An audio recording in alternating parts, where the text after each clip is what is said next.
Hey everybody, Average Gamer here. So today I wanted to do a quick little video on mech efficiencies. So what is mech efficiency? Well, mech efficiency is as long as you have three of these guys right here, three mechs. If you go to the skills screen and you have your mechs here again, you have the ability to spend your XP, which is about usually on every match, a couple hundred. First win of the day, usually you get about 1,000 or something. But you get to spend your XP on stuff. So if we go to this guy right here, which is everything's unlocked, what happens is you slowly spend things on like heat containment, where it increases your mech's threshold for heat, or cool run, it increases your dissipation for heat. When you've unlocked all 8 of these on 3 of your guys, you then unlock the next tier, which also gives you a 2 times multiplier to everything in the first tier. So for example, your cool run goes from 7.5% to 15%, and heat containment goes from 10% to 20%. And then up to your master blaster. Now, there is a few things here in my eyes that don't quite make sense. So, this is in my eyes what doesn't make sense about this whole thing. One, some of the things here they're useless. They're completely and utterly useless. Fast fire, for example, it works. It's a good thing. It increases your cooldown rate for your weapons, all of them. Pinpoint for weapon convergence, completely useless. Your weapons are automatically converging on your crosshairs no matter what. I've never seen them not converge. Speed tweak makes sense. It increases your speed by 10%. And quick ignition as well. That makes no sense. If you properly maintain your heat and your giant robot, this one's completely useless. Like, what's the point of speeding up the speed up and shutdown sequences by 1/3, right? I mean, you're going to turn on and turn off as fast as you would if you overheated no matter what anyways. Things like twist speed is useful. Arm flex is useful. Twist, heat, cool run. Anchor turn is a little important. Because that basically gives you your ability to actual turn, like at that speed.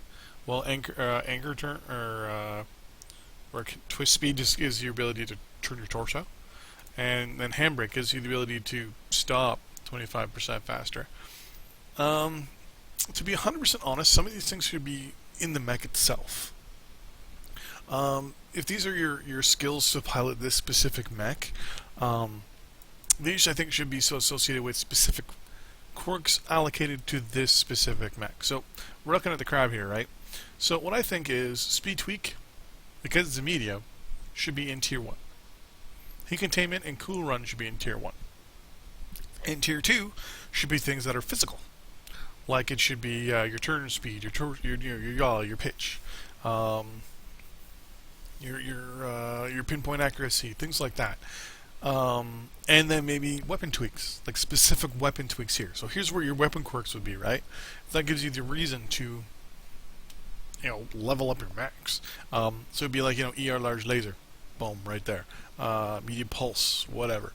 It would give you your quirks here. It would give you a reason to do this.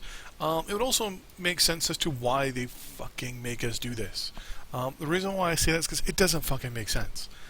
Why is it that I have to have 3 mechs to become efficient at 1? Just because I have to grind. It basically forces you to grind and play stuff that you don't want to play one guy that you do. Or it forces you to go out and spend money, so C-bills down here, on things because you like other things. So for example, well, my Shadowhawk here. Not my Shadowhawk. I got something for free, and then I really liked it, and I started playing. Oh, King Crab. King Crab. Here we go. So I got one of these for free. I believe it's the Quad Zero. for free, and I liked it. I liked it a lot, and I was trying to figure out, how to enjoy it even more. And I haven't maxed that one out. Haven't I maxed this one yet?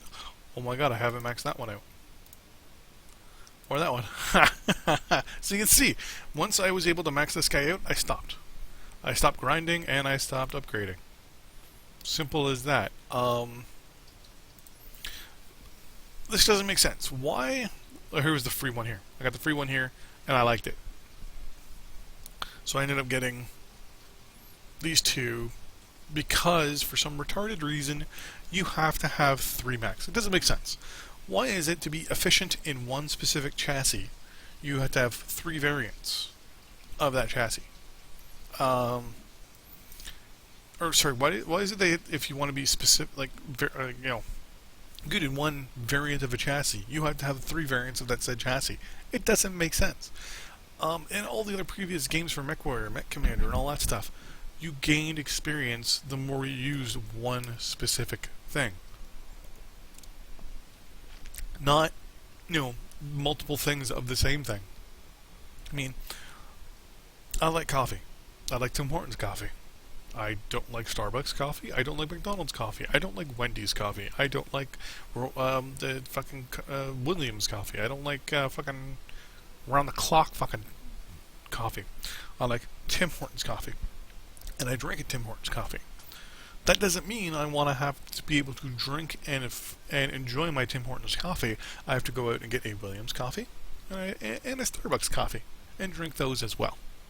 It doesn't fucking make sense. If you're in the military, you know this. You're not trained. If you're given a specific piece of equipment, you're told, use this a lot, and get used to it. You're not given, I'll use the Canadian Forces as an example. You're not given a tank and say, here, learn the Leopard 2 A6. Okay, now that you've learned that, now to be able to become proficient with this, we're going to put you in a Coyote, which for most of you people out there is a Lav 25 or a Lav 3.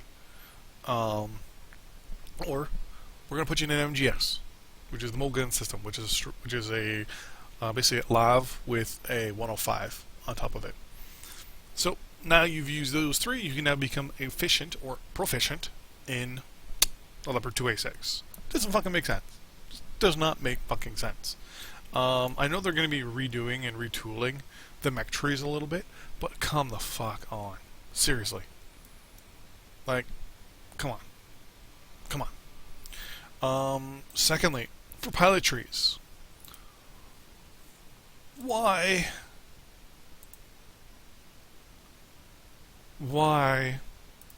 do these not do so much for how much you have to pay for them? $3 million fucking dollars to increase the cooldown. Like, come the fuck on. I have to spend my GXP, hard fucking earned GXP. I believe it's 1%. Like, on average, on a match, I'll get maybe 10 to 20. You'll see down here I got 7,000 right now. You can save up quite a lot. My plan is to unlock every single one. You'll notice. I like it. I like the fact that it's range and cooldown. So basically your weapons kind of cool down faster. Here your weapons hit further.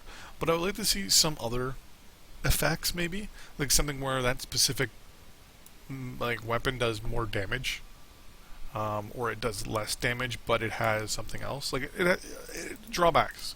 Because right now, if I put on large laser, or say I've got on this guy right now, I've got 3 ER large lasers. I can throw on ER large laser cooldown already with its quirks that it has. So if you look at the quirks this guy has right now, ER large laser heat generation's down 15%. Okay. Then I throw on cooldown. I'm going to be able to fire off ER large laser rounds like a motherfucker. Now I can understand why, with the quirk system, why they're so expensive. But I mean, come on. If you properly set up the quirks, maybe in the skills section, you then have to unlock the quirks yourself by playing that specific mech, or even you have to unlock the skills that we have now. So keep the skills kind of as they are now, make them a little bit, more proper, and then add once you have 3 variants, then you get your fucking quirks. Or you can unlock the quirks then on each mech, and each mech has a different chassis. So for example, instead of having all 3 of these, you have just like a progress bar for the mech. Once it's full, once you have 3 full mechs that have this skill tree here, crap. So once you have 3 mechs with this skill tree filled right here, it then unlocks this option. So it shows like, it shows this guy, it shows a little progress bar. Boom. Blue, all the way across. But then it'll go green, showing it's done. This one's boom, green, boom, green. Click on it, and instead of seeing this, or even seeing this, here is the quirks. So this guy is the 2 ER large laser quirks. And overall energy heat generation, and ER large laser generation. So now they're here and here. And now you can go, okay, I want this one and I want this one. But to be able to unlock them, you have to have 3 variants.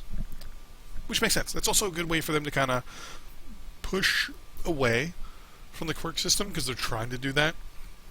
That's why the whole rebalancing is being done, is so that they can push away from the quirk system and kind of make everything more fair again. With that in mind, yeah, then you have like your XP or whatever, or you're going to spend cash, like actual C-bills, and just buy the quirks at that point. Or you have to use your, or they just unlock, or something. Like there'll be some sort of like XP, quirk XP or whatever, to then purchase the quirks. So it makes you play. It makes you be efficient and proficient in something first, and then you get the little extras on top. So you become even just that extra little bit more deadly. But that is my little rant for the day. So sorry if I've annoyed people. I was pissed off because I've been playing these 4 guys for fucking forever, and as you can tell, this guy's almost done. This guy over here, pretty much almost done as well. This guy's got everything done, and then last but not least, my 20. So everything's like it's a pain in the ass. Like upgrading these guys and grinding these guys is so much harder than it is in some of the other games. World of Tanks, it's so easy. War Thunder fucking does it automatically for you. You just tell it where to spend your XP, and it just throws the XP at what you want to upgrade and stuff automatically for you. Armored Warfare, that just pops up at the end. That just sits back and goes, yeah, you can upgrade your transmission, you can upgrade all this stuff. You spend your renown or your reputation to unlock the upgrades, and then you spend money on the upgrades. So it's kind of like your XP and then money. So think about XP unlocking all these things, and then having to use C-bills to actually buy them after the fact. That's the way Armored Warfare works. But every tank and armored personnel carrier and infantry fighting vehicle and artillery only has like 6 or 7, maybe max 8 upgrades. So like these things here. So it's a way from keeping people from being too OP and all that stuff. So anyways, thanks for watching. Don't forget to like and subscribe. I apologize for this rant today, but yeah, have a good night. See you guys on the battlefield. Bye bye.